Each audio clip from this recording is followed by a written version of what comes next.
Okey, seterusnya kita tengok example number 4. Okey, katalah untuk nombor 4 ni dia tricky sikit. Yang mana katakan kita ada Fs sama dengan 5 per dengan S kuasa 4 tambah dengan 27 per dengan S kuasa 2 tolak 9. Okey. So, dalam Fs ini ada 2 term. So, bila ada 2 term, kita kena buat setiap satu lah. Okay, kita akan tengok yang ini dulu, kemudian kita akan tengok yang ini. So, untuk yang pertama, okay, jadi untuk mencari Ft ialah sama dengan the inverse Laplace of, okay, salin balik soalan ni, S kuasa 4 tambah dengan 27 per dengan S kuasa 2 tolak 9. Okay, jadi kita inversekan satu-satu So, kita akan tengok ini dulu. So, di sini dia ada S kuasa 4. Okay, kalau saya besarkan lagi, kat sini dia ada S kuasa 4. Jadi, kita tengok dekat kita punya table, formula kita yang mana ada S kuasa 4. So, ini ada S sahaja, ini S kuasa 2 sahaja. Dekat sini kita boleh gunakan untuk S kuasa 4. Yang mana 5 per S kuasa 4, kita akan tengok denominator So, S kuasa 4 sekarang ni formula S kuasa N plus 1. So, means 4 ni adalah sama juga dengan 3 tambah 1. Jadi, kita boleh tulis dekat sini, untuk S kuasa 4 tu, dia akan jadi S kuasa 3 tambah 1. Okey, so kalau S kuasa 3 tambah 1, atas dia mesti sama dengan N. N factorial. So, N kita sekarang adalah 3. So, atas ni kita mesti letak 3 factorial.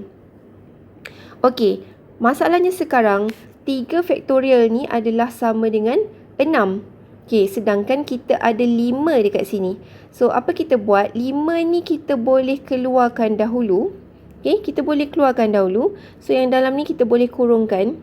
Okey. Tapi kalau kita letak 5 kat luar, kalau sekarang kita darab 5 darab dengan 3 factorial. 3 factorial ni sama dengan 6. So, kalau 5 kali 6, kita dapat 30. Kita tak dapat 5 seperti dalam soalan. Jadi, apa kita buat ialah kita kena matikan 6 ni. 3 factorial ni. So, macam mana nak matikan? Okey, berapa nombor yang kita nak hapuskan tu, nak matikan tu, kita perkan dekat bawah. Okey, dengan cara ini, nanti dia akan dapat sama balik seperti dalam soalan. Okey, step yang saya ulang Jadi, kalau kita ada 5 per S kuasa 4, ingat, kalau inverse Laplace kita akan tengok yang bawah. So, yang bawah kita dah dapat cari yang sama.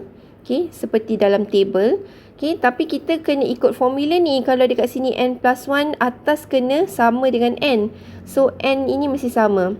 Okay, sedangkan dalam soalan kita N adalah 5. So, 5 ni letak dulu dekat luar. Kita kurungkan. Dalam kita ikut seperti dalam formula. Kalau dia N factorial, so kita ikutlah 3 factorial.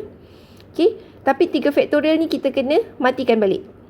Okay, so kita letak per dengan 6 dekat luar. Jadi sekarang kalau kita darab 5 darab dengan 6 and then dia per balik dengan 6 ni. So nanti kita dapat balik seperti yang asal. Okey, jadi untuk yang ini, untuk dapatkan Ft, kita boleh terus dapat. Saya selesaikan untuk yang ni dulu Kita akan dapat 5 per 6. So ini ialah sama dengan T kuasa N. Jadi N kita adalah 3. So dekat sini kita dapat T kuasa 3. Okay, so Ft kan, dia mesti dalam variable T jugalah. Okay, kalau asalnya tadi Fs, variable kita S. So, bila dah transform, kita akan dapat variable T. Okay, kita try selesaikan yang ini pula. Okay, so yang ini dia ada tambah.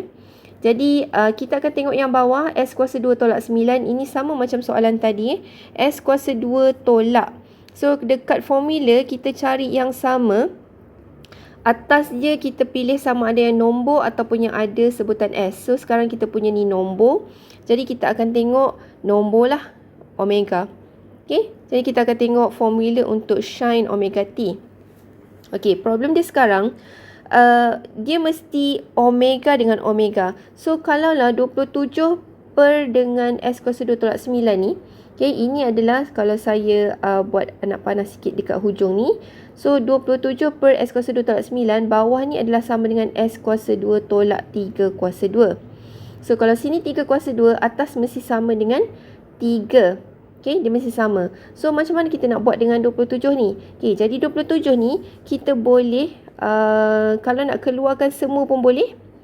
Ya, ataupun kita dah tahu atas mesti ada 3. Jadi 3 darab berapa dapat 27. So, kita akan darabkan dengan 9. Atau kalau nak takut keliru, kita buat cara macam tadi. Kita keluarkan dulu 27. Okay, jadi dalam kita boleh letak 3 per S kuasa 2 tolak 3 kuasa 2. Okay, so yang ini nanti kita boleh terus tengok dekat formula. Sin omega T. So, kat sini kita tak nak 3 ni. Kita nak 27 je kan. So, kita boleh matikan balik 3. Okay, jadi kita boleh per dengan 3 dekat luar. So, sini nanti akan potong lah. Okay, tapi kat sini kita boleh kecilkan. 27 bahagi 3, kita akan dapat 9. So, dekat sini kita dapat 9. Yang ini kita boleh dapat 3 S kuasa 2 tadi. Kita tengok dekat formula sini. Kita boleh salin FT je. Sin omega T. Okay, ataupun kurungan ni saya padam dulu. Okay, jadi kita salin sin omega T. Kita dapat sin omega kita adalah 3. So, kita dapat 3T. Jadi, ini jawapan dia.